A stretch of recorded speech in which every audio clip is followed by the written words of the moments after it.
శ్రీ గురుభ్యో నమ. శ్రీమాత్రే నమ. శివాయ గురవే నమ. శ్రీమాత్రే నమ. చూడండి, ఈ రోజున మనం స్వర్ణ కవచ అలంకారాలతో అలంకరించినటువంటి కనకదుర్గ అమ్మవారిలా మొట్టమొదటి రోజున మన విజయవాడలో జరిగే సాంప్రదాయం శైలపుత్రి మరియు స్వర్ణ కవచ అలంకార కనకదుర్గ అమ్మవారిలా మనం ఈ రోజున పూజ చేసేసుకున్నాం. రేపటి రోజున అంటే రెండో రోజు అయినటువంటి నవరాత్రుల్లో శుక్రవారం నాడు మనం మాత్రం అమ్మవారిని బాలాంబిక రూపంలో, బాలా త్రిపుర సుందరి రూపంలో మనం ఆరాధన చేసుకోబోతున్నాం. ఈ బాలా అంబిక ఎవరు? బాలా త్రిపుర సుందరి ఎవరు? అమ్మవారు యుద్ధానికి బయలుదేరినప్పుడు చక్కగా అమ్మవారితో శ్రీచక్ర రాజ్య నిలయ అంటాం కదా. శ్రీచక్రము, చక్రం అంటే ఏంటంటే యంత్రం అని కాదు, అమ్మవారి చక్రరాజ రథం. ఆ రథంలో మీరు శ్రీచక్రం చూసినప్పుడు మధ్యలో 3 కోణాలు ఉంటాయి కదా. ఆ కోణంలో బిందు స్థానంలో అమ్మవారు ముచ్చట్లాడుకోవడం కోసం, అంటే కబుర్లు చెప్పుకోవడం కోసం ఈ బాలా త్రిపుర సుందరి అనేటువంటి అమ్మవారిని పక్కన కూర్చోబెట్టుకుంటుంది. అమ్మవారి ఏమిటంటే బహిర్ప్రాణం అన్నమాట. చూడండి, మనకి ఆ పంచ ప్రాణాలు ఉంటాయి. ఆ ప్రాణం, ఒక ప్రాణం బయటకు వస్తే దాన్ని 6వ ప్రాణం అంటారు. ఆ ప్రాణం, అమ్మవారి ప్రాణమే బయటకు వచ్చి కూర్చుంటే ఆ బాల త్రిపుర సుందరి అనమాట. అమ్మవారి బహిర్ప్రాణం ఎవరంటే బాలా త్రిపుర సుందరి అని చెప్పి మనకి శ్రీ విద్యలో చెప్తూ ఉంటారు. ఆవిడ పక్కన కూర్చుని యుద్ధం జరుగుతున్నప్పుడు ఈ మంత్రిని, దండనాథ వీళ్ళందరూ యుద్ధం చేస్తూ ఉంటే అమ్మవారు ఆ శ్రీచక్ర రాజ్య రథం మీద కూర్చుని ఈ బాలాంబికతో ముచ్చట్లాడుకుంటూ ఉంటారనమాట. అలాంటి అమ్మవారు బాలా త్రిపుర సుందరి. ఇంకో విషయం తెలుసా? ఈ అమ్మవారికి నవవర్షాత్ నవక్రమ, ఎప్పుడు కూడా 9 సంవత్సరాలు. ఈ అమ్మవారికి ఎప్పుడు నవవర్ష 9 సంవత్సరాలతో ఉన్న అమ్మవారు ఎలా అయితే ఉంటుందో అలా ఉండి అమ్మవారు నిరంతరం నిత్య కళ్యాణశీల. ఆవిడ నిత్యము కళ్యాణమైనటువంటి మంగళకరమైనటువంటి రూపంతో 9 వర్షాలు, నవవర్షాత్ నవక్రమ, 9 సంవత్సరాలు దాటకుండా ఉండి అమ్మవారి పక్కన కూర్చున్నటువంటి అమ్మవారిని బాలా త్రిపుర సుందరి అని చెప్తూ ఉంటారు అనమాట. అమ్మ బహిర్ప్రాణం అంటే ఏమిటంటే, చూడండి, అమ్మవారికి ఎప్పుడు మనము లలితా సహస్రనామంలో చదువుతూ ఉంటాం, బండపుత్ర వధోద్యుక్త బాలా విక్రమ నందిత. మీ అందరికీ తెలుసు ఏమిటంటే, మొత్తం ఒక్కొక్కరు యుద్ధానికి వచ్చిన తర్వాత, కుటిలాక్షుడు వీళ్ళందరూ అయిపోయిన తర్వాత లాస్ట్లో బండపుత్రులు అంటే బండాసురుల యొక్క కొడుకులు 30 మంది ఉన్నారు. ఆ 30 మందిని కూడా అమ్మవారి మీదకి యుద్ధానికి పంపిస్తాడు బండాసురుడు. వాళ్ళు ఇదివరకు ఇంద్రుల్ని, అష్టదిక్పాలని అందరినీ గులామును చేసి తీసుకొచ్చి తన తండ్రి ముందు నిలబెట్టినటువంటి వాళ్ళు 30 మంది అనమాట. వాళ్ళు సూర్యులు, వీళ్ళని చెప్పుకుంటారు వాళ్ళు. కానీ ఆ 30 మంది పేర్లు మనం చెప్పుకోక్కర్లేదు. వాళ్ళు అవిద్యా వృత్తులు ఒక్కొక్కటి తీసి రాస్తే 30 మంది ఎంతమంది ఉంటారో వాళ్ళే ఆ బండపుత్రులు. ఆ బండపుత్రులందరూ యుద్ధానికి వచ్చినప్పుడు ఆ భూమి అంతా కంపిస్తూ ఉంటుందిట. అప్పుడు వీళ్ళందరూ చూస్తుంటుంటే అమ్మవారు లలితా పరమేశ్వరి పక్కన ఉన్నటువంటి చిన్న అమ్మవారు, అమ్మ వీళ్ళ పని నేను పడతానని అడుగుతుంటా. అమ్మ, నేను నీ కోసం నువ్వు నాతో ముచ్చట్లాడుకోవడానికి ఇక్కడ కూర్చోపెట్టామమ్మా, అంతే తప్ప నువ్వు యుద్ధం చేయడం ఏంటి? యుద్ధం చేయడానికి మంత్రిని, దండనాథ, వారాహి, అశ్వారూఢ వీళ్ళందరూ ఉన్నారు కదా.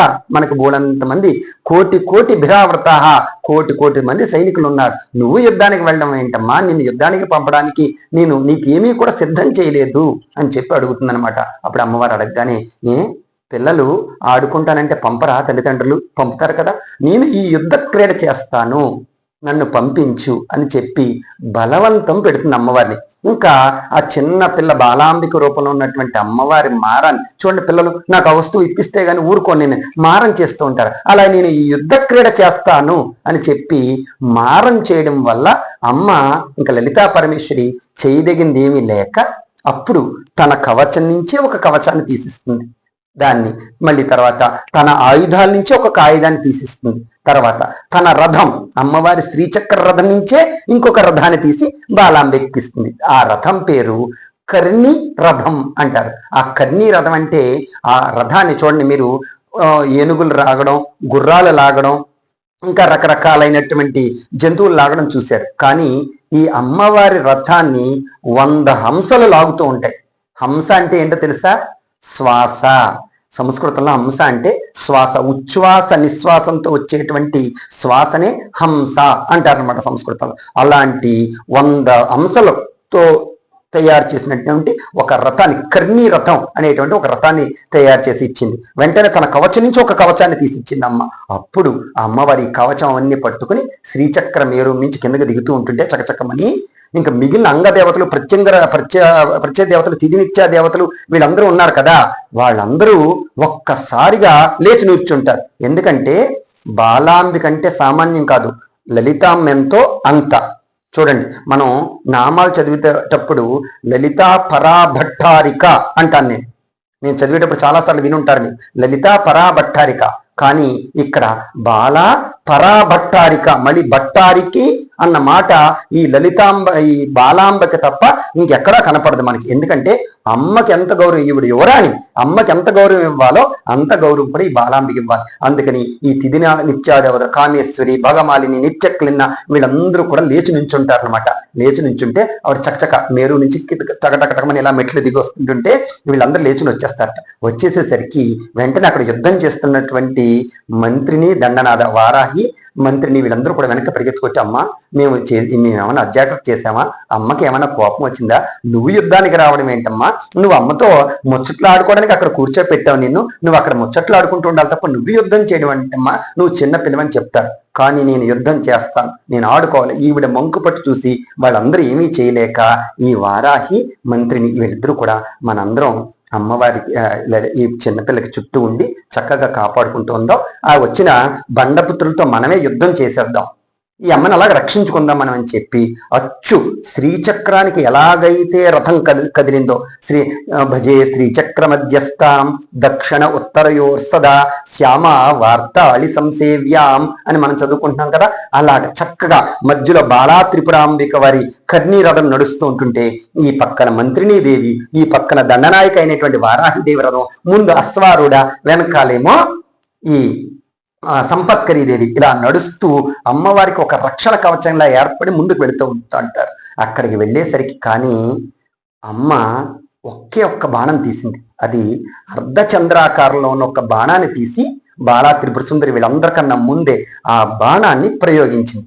ప్రయోగించగానే ఆ ఒక్క బాణం అంతరిక్షంలోకి వెళ్ళి వచ్చిన బండపుత్రులు తీసుకొచ్చిన అక్షోహిణీల సైన్యాన్ని అన్నిటిని దెబ్బ కొట్టేసింది.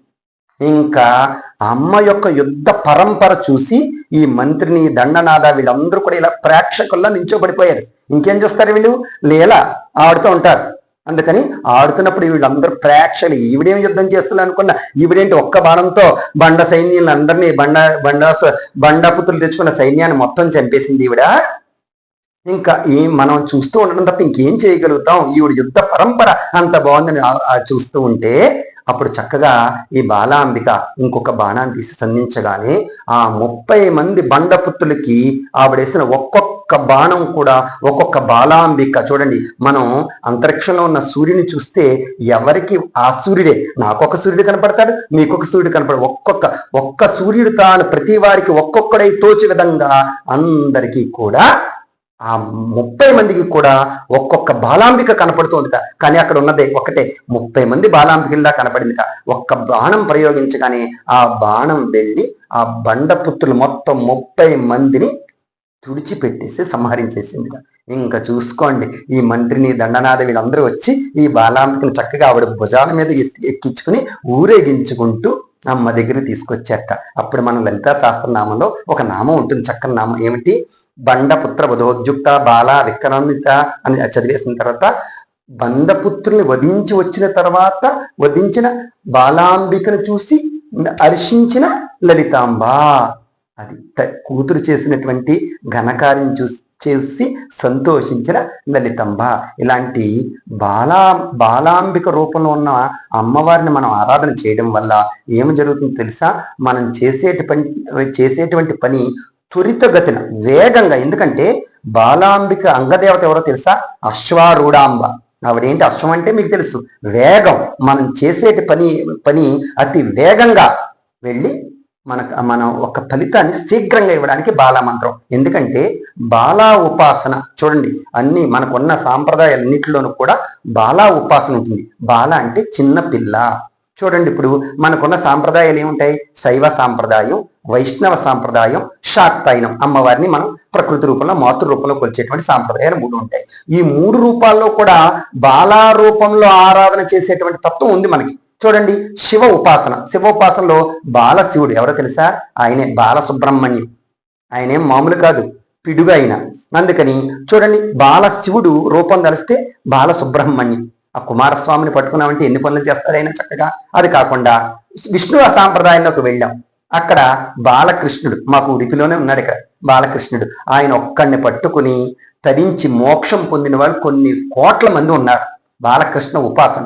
అలాగే ఇప్పుడు శాక్తాయంలోకి వచ్చామంటే ఈవిడ బాలాంబిక, అమ్మెంతో అంత. ఈ బాలా రూపంలో ఉన్న దేవతను ఆరాధించడం వల్ల చూడండి, మన తెలుగులో ఒక సామెత ఉంటుంది, ఎత్తువారి చేతి బిడ్డ. ఎవరెత్తుకుంటే వాళ్ళ బిడ్డ. నేను ఒక చిన్న పిల్ల అందంగా ఉండి నేను ఎత్తుకు వెళ్ళాను అనుకోండి, తెలియని వాళ్ళు ఎవరు వస్తే అప్పాజీ గారు మీ అమ్మాయా అని అడుగుతారు నన్ను. అవును కదా, ముద్దుగా ఉంటే ఎవరిని ఎత్తుకుంటారు. ఎత్తువారి చేతి బిడ్డ, ఎవరెత్తుకుంటే వాళ్ళ చేతిలో బిడ్డలా వెళ్ళిపోతూ ఉంటుంది అనమాట. ఈ బాలా రూపంలో ఉన్న అమ్మవారిని కానీ స్వామివారిని కానీ మనం ఆరాధించడం వలన వాళ్ళు తొందరగా మనకి ఫలితం ఇవ్వడం కోసం మనం ఏమి చిన్న వాళ్ళకి చూడండి, వాళ్ళకి ఏ కల్మషం అది ఉండదు. మనం ఒక చాక్లెట్ ఇస్తే మనతో వస్తారు, వాళ్ళ ఒక ఫలం ఇస్తే మనతో వస్తారు. అందుకని మనం చేసేటువంటి ఏ ఫలితమైనా బాలా రూపంలో ఉన్న దేవతను ఆరాధించడం వలన త్వరితంగా మనకి మంచి ఫలితం కలుగుతుంది అనమాట. అందుకని అలాంటి బాలా రూపంలో ఉన్న అమ్మవారిని రేపటి రోజున ఆరాధించడం వలన మీరు చేసేటువంటి ప్రతి వ్యవహారాల్లోనూ మీకు జయం కలగడం, మనం చేసేటువంటి కార్యక్రమం త్వరితగతిన అది సత్ఫలితాలను ఇవ్వడం అన్నది జరుగుతుంది. అటువంటి బాలా మంత్రాలతో కూడినటువంటి రేపు అష్టోత్తర శతనామాల్ని మీరు చేసుకునేటువంటి షోడశోపచార పూజని కింద మేము జతపరచడం జరుగుతుంది. అది చూసుకుని రేపటి రోజున అందరూ కూడా బాలా రూపంలో, బాలా త్రిపుర సుందరి రూపంలో అమ్మవారిని ఆరాధించాలి. అదే కాకుండా ఈ రోజున మనం స్వర్ణ కవచ అలంకారయుత కనకదుర్గలు ఆరాధించాం. మరియు కొన్ని సాంప్రదాయాలు మేమే కూడా మళ్ళీ శైలపుత్రిగా కూడా మేము ఆరాధన చేస్తాం. రేపటి రోజున బ్రహ్మచారిణి రూపంలో మరియు బాలాంబిక రూపంలో మా అమ్మవారి పూజా కార్యక్రమాలు అందుకుంటారు. కనుక మీరు కూడా మా వీడియో ద్వారా అందినటువంటి ఈ కింద నామాలను అవి చదువుకుని బాలా ఉపాసన చేసుకుని మీ వ్యవహారాలు కార్యక్రమాలన్నీ కూడా త్వరితగతిన వేగంగా జరగాలని కోరుకుంటూ సర్వే జనా సుఖినో భవంతు, శాంతిరస్తు.